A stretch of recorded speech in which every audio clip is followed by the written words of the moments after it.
Hai să-ți arăt cât de ușor e să faci melodiuri de la zero în FL Studio. Și după tutorialul ăsta îți promit că nu o să mai folosești lucruri. Dacă nu știi deloc teorie muzicală, du-te pe săgeata asta de sus, du-te la View și du-te la Scale Highlighting, unde o să-l pui pe automatic. Opțiunea asta o să-ți dea highlight la spațiile unde poți să pui note ca să fie în key. Și hai să vă demonstrez cum funcționează. Punem o notă pe D sharp, de exemplu, după punem încă una pe F sharp, adică sunt două spații între notele astea, și după mai punem încă una cu 3 spații. Acum avem un minor chord și, după cum puteți vedea, ne-au apărut spații cu gri deschis. Acolo putem să punem note și o să sune în cheie.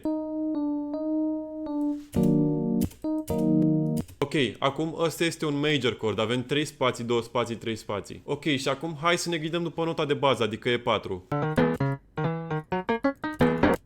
Ok, și acum ce vedeți? Am făcut alte chorduri, dar ele sunt minor chord. Deci primul este un major chord pentru că sunt 3 spații între primele două note și următorul este cu 2 spații între primele două note, care este un minor chord. Ok, și noi după ce am făcut primul chord, major chordul ăsta, am pus practic alte note de bază, adică un D sharp și un C sharp și practic ne dă scale highlighting-ul notele pe care le putem pune ca să sune în cheie. Ok, și acum pentru că sună prea simplu melodia, mai adăugăm niște sunete sus ca să avem frecvențe înalte.